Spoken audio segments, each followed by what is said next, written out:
Speaker sir, इन्होंने मणिपुर में हिंदुस्तान की हत्या की है। सिर्फ मणिपुर की नहीं, हिंदुस्तान की हत्या की है। इनकी राजनीति ने मणिपुर को नहीं, हिंदुस्तान को मणिपुर में मारा है। हिंदुस्तान को कत्ल किया है, हिंदुस्तान का मर्डर किया है मणिपुर में।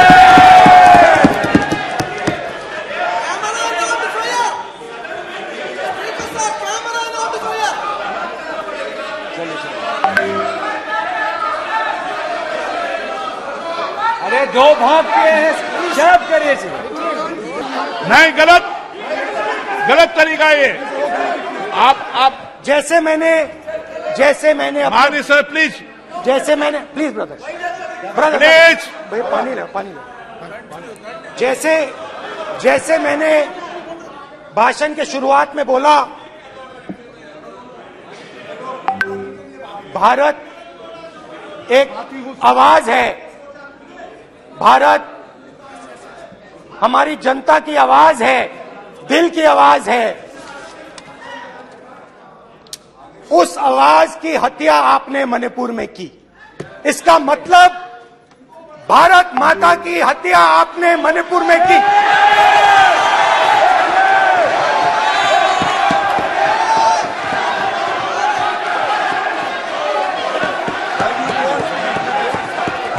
भारत माता को आपने मणिपुर के लोगों के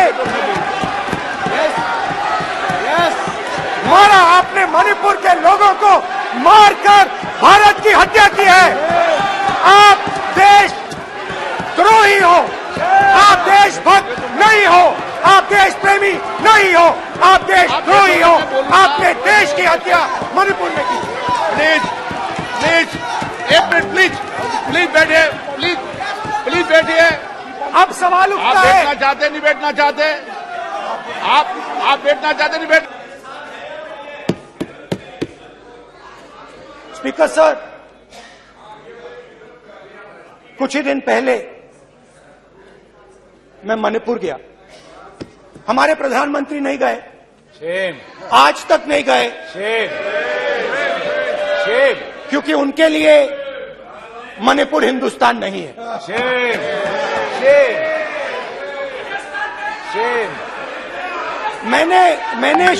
मैंने मणिपुर शब्द प्रयोग किया, मगर आज की सच्चाई यह है कि मणिपुर नहीं बचा है। मणिपुर को आपने दो भाग में कर दिया है, मणिपुर को आपने बांट दिया है, तोड़ दिया है। मैं मणिपुर में रिलीफ कैंप्स में गया। रिलीफ कैंप में आज जा रहा हूं। भारत मां की हत्या की बात करने वाले कभी भी बैठकर मेज नहीं थपथपाते। कांग्रेसियों ने बैठकर मां की हत्या के लिए मेज थपथपाई है। विशेषतः विपक्ष मेरे वक्तव्य को सुनने का धैर्य रखे तो बहुत सारी चीजें उजागर हो सकती हैं। You are not India, for India is not corrupt. India believes in merit and not dynasty. And today of all the days, people like you need to remember what was told to the British: quit India, corruption quit India, dynasty quit India. Merit now finds place in India. आज इस सदन में उल्लेख हुआ है कि ये गए हैं। I have been to Manipur, you might have not been. आज इस सदन में उल्लेख हुआ है कि ये यात्रा में गए और यात्रा में क्या आश्वासन दिया कि अगर इनका बस चले तो धारा 370 ये पुनः स्थापित कर दे।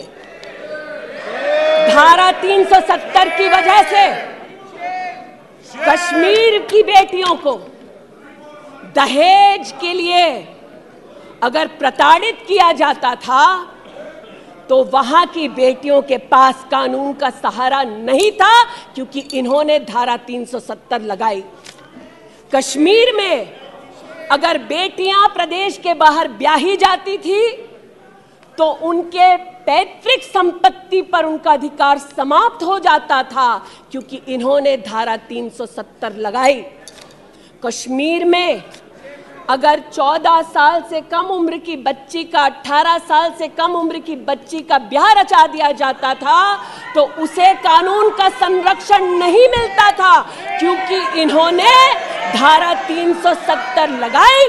आज जो भग गए हैं सदन से उनसे कहना चाहती हूं कि इस देश में ना धारा 370 लौटेगी, इस देश में कभी भी पंडितों को रलिव सलिव गलिव का धमकी कोई देने वाले बचेगा नहीं। चाहते हैं कि मणिपुर पे चर्चा हो, मणिपुर पे चर्चा करने के लिए बार बार पार्लियामेंट्री अफेयर्स मंत्री ने गुहार लगाई, बार बार देश के गृह मंत्री ने कहा, हमारे श्रद्धेय राजनाथ जी ने भी कहा कि आप मणिपुर पे सदन पर चर्चा कीजिए, हम चर्चा के लिए तैयार हैं, भागे ये हम नहीं, भागे ये और हम नहीं। और भागने के पीछे कारण क्या? क्योंकि गृह मंत्री जब बोलने लगेंगे, पर्दे जब खुलने लगेंगी, तब ये मौन साध लेंगे। मौन मुद्रा का उल्लेख हुआ था। You are not India, for India is not corrupt. India believes in merit and not dynasty. And today of all the days, people like you need to remember what was told to the British: quit India, corruption quit India, dynasty quit India. Merit now finds place in India. आज इस सदन में उल्लेख हुआ है कि ये गए हैं, I have been to Manipur, you might have not been. आज इस सदन में उल्लेख हुआ है कि ये यात्रा में गए और यात्रा में क्या आश्वासन दिया कि अगर इनका बस चले तो धारा 370 ये पुनः स्थापित कर दे। धारा 370 की वजह से कश्मीर की बेटियों को दहेज के लिए अगर प्रताड़ित किया जाता था तो वहां की बेटियों के पास कानून का सहारा नहीं था, क्योंकि इन्होंने धारा 370 लगाई। कश्मीर में